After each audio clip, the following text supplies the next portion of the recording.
पृथ्वी पर एक ऐसा केंद्र है जो न केवल मानवता की आस्था और भावनाओं को बल्कि उनकी आत्मा की गहराइयों को भी अपनी ओर खींचता है। महाकुंभ क्या है ये शक्ति जो हम सबको एक सूत्र में बांधती है? उत्तर है गंगा।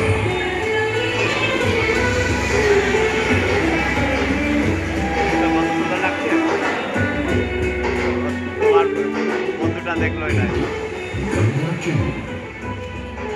क्योंकि गंगा कोई नदी नहीं है, आस्था की अविरल तरल धारा है गंगा। विश्वासों की वाहिनी, संस्कृतियों की सरिता है गंगा। और इस स्थान पर, इस प्रयागों के राज में श्वेत रंगा गंगा का संगम होता है अपनी दो बहनों श्यामल वर्ण यमुना और अदृश्य सरस्वती से। और इस त्रिवेणी संगम के कारण भी यह जगह इतनी महत्वपूर्ण हो जाती है। गंगा के उद्गम के बारे में जो पौराणिक कथा प्रचलित है वो बड़ी ही रोचक और मनमोहक है। तो आइए क्यों न आज हम आपको गंगा अवतरण की कहानी सुनाएं, दिखाएं। दानी का राजा बलि पर करता था दम, पूरी पृथ्वी पर फैला था उसका ही आतंक। उसके आतंक को रोकने विष्णु ने धरा एक रूप, 52 अंगुल का बौना बनकर पहुंचे जहां था भूत। सारे दरबारी बौने ब्राह्मण पर हंसे, पर बलि ने जब उसे दान मांगने को कहा तो उसने कुटिया बनाने को केवल 3 पग भूमि मांगी। पर जब बौने ब्राह्मण ने भूमि नापनी शुरू की तो जैसे भूचाल हिल गया। वामन ने पहले पग में पूरी धरती नाप ली और अगले कदम से स्वर्ग। ब्रह्मा जी ने भगवान विष्णु के चरण धोकर उस जल को अपने कमंडल में भर लिया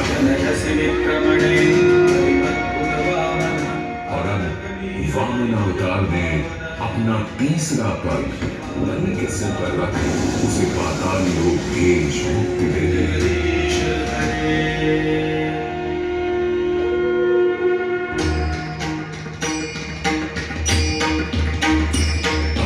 लोक में भगवान ब्रह्मा जी ने जब चरणामृत में हाथ डाला तो वहीं से निकल आई चंचल निर्मल धवल गंगा जी।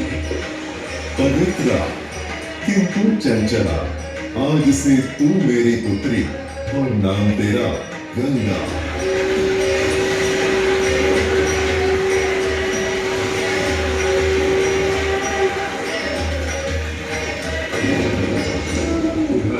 समय बाद सतयुग में इक्ष्वाकु कुल के सूर्यवंशी राजा सगर ने सारे संसार को जीतने के लिए एक अश्वमेध यज्ञ का संकल्प किया।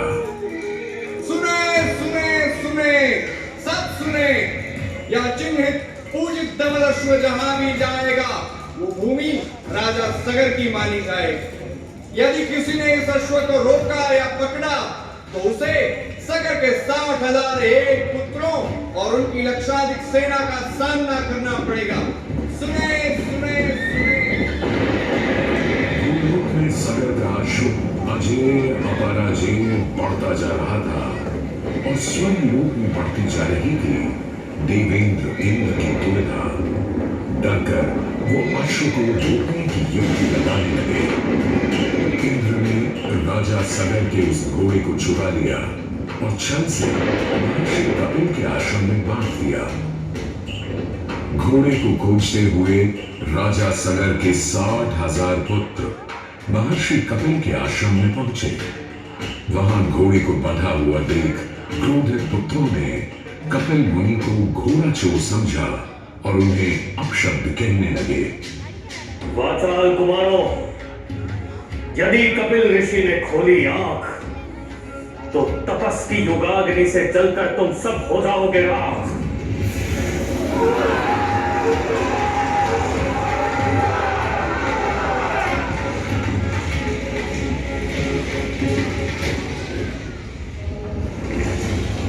उधर सगर थे चिंतित, न अश्व का पता था न पुत्रों का कोई समाचार। पिता का दुख देख पुत्र अंशुमन चल पड़े खोज पर। जब महर्षि कपिल के आश्रम पहुंचे तो देखा अश्व को और साथ ही अपने 60,000 भाइयों की भस्म को। महर्षि से की क्षमा याचना और पूछा तर्पण का उपाय। तुम्हारे भाई थे घमंडी, अविवेकी और अभिमानी।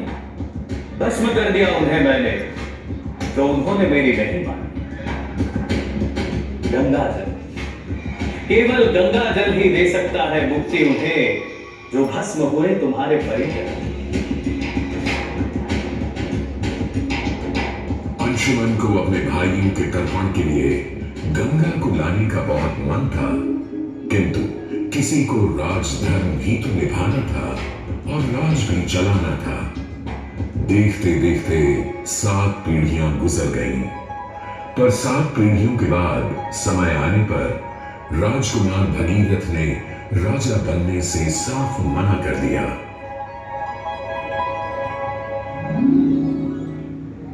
क्षमा कीजिए,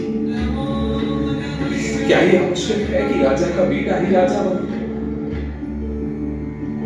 मैं पहले तपस्या करूं और फिर ब्रह्मा से गंगा को मांग कर पृथ्वी पर ले आऊं और फिर उनके पावन पवित्र जल से अपने 60,000 पूर्वजों का तर्पण करूं।